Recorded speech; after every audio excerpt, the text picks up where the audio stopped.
आज आप लोगों को बताएंगे प्राकृतिक संख्या। प्राकृतिक संख्या इंग्लिश में इसको कहते हैं नेचुरल नंबर। संख्या जो 1 2 3 4 5 6 से इन्फिनिट तक होती है, अनंत तक होती है, उन संख्याओं को प्राकृतिक संख्या कहते हैं। अब उसके बाद देखिए पूर्ण संख्या। पूर्ण संख्या 0 1 2 3, मतलब प्राकृतिक संख्या के साथ जीरो भी इंक्लूड हो जाता है, जीरो भी इसमें ले लिया जाए तो जीरो से जो संख्याएं होती है वो संख्याएं पूर्ण संख्या होती हैं। अब आ जाइए अंक। डिजिट क्या है? हमारे पास डिजिट होते हैं 0 1 2 3 4 5 6 7 8 9। अब ये 0 से लेकर के 9 तक की संख्या को हम क्या कहते हैं? अंक कहते हैं। 0 से लेकर के 9 तक जो निरूपण होता है, जिसको लिखने का एक तरीका जिसे लिपि कहा जाता है, वह क्या है? एक अंक है। अब इन अंकों का जो लिखने का तरीका है उसे दार्शनिक प्रणाली भी कहते हैं। और यह दार्शनिक प्रणाली भारत में इसका आविष्कार हुआ था। इस दार्शनिक प्रणाली का, जैसा कि हमने नोट में लिख दिया है कि दार्शनिक प्रणाली का भारत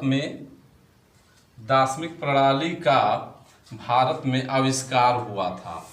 दार्शनिक प्रणाली का भारत में आविष्कार हुआ था। दार्शनिक प्रणाली का आविष्कार कहाँ हुआ था? भारत में हुआ था। अब ऋण संख्या, अभाज्य संख्या या प्राइम नंबर जिसे कहते हैं। प्राइम नंबर वो संख्याएं जो केवल 1 और स्वयं यानी इटसेल्फ, इसके केवल 2 ही इसके गुणनखंड होते हैं। अभाज्य संख्या के केवल 2 गुणनखंड होते हैं। तो जिन संख्याओं को ऋण संख्या या अभाज्य संख्या या इंग्लिश में प्राइम नंबर जिसको कहते हैं, वो संख्याएं वो होती हैं जिनको हम 2 से ज़्यादा गुणनखंडों के रूप में नहीं लिख सकते हैं और 2 से कम होते भी नहीं हैं। तो इस प्रकार से जो अभाज्य या ऋण संख्या होती है उसके केवल 2 गुणनखंड होते हैं। एग्जाम्पल के लिए 3 ले लिए हैं तो इसको 1 × 3 लिख सकते हैं। तो 1 × 3 लिख दिए तो क्या हो गया? इसके केवल 2 गुणनखंड हुए, 1 और 3। इसलिए ये जो नंबर है यह क्या है? अभाज्य नंबर है। उसी तरह ये संख्याएं तो जिन संख्याओं को केवल 1 से और सेल्फ से काटा जाता है उन्हें क्या कहते हैं? उन्हें अभाज्य संख्या कहते हैं। इस प्रकार जान लीजिए प्राकृतिक संख्या 1 से लेकर के शुरू होती है, 1 2 3 4 5 6 7 8 9 अनंत तक जाती हैं।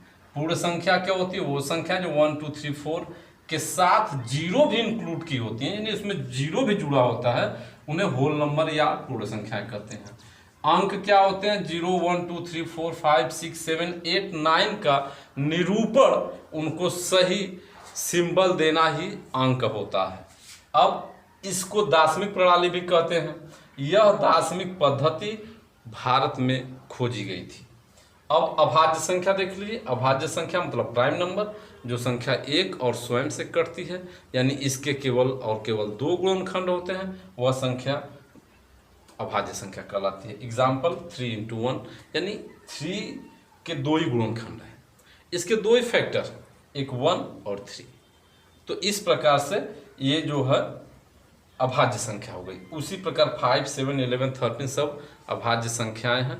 अब आप लोगों को यदि ये बात समझ में आ गई हो तो 1 से लेकर के 100 तक के बीच में जितनी भी संख्याएं अभाज्य संख्याएं हैं सबको लिख करके उसको सर्कल कीजिए और अभाज्य संख्याएं आपको ज्ञात हो जाएंगी। धन्यवाद।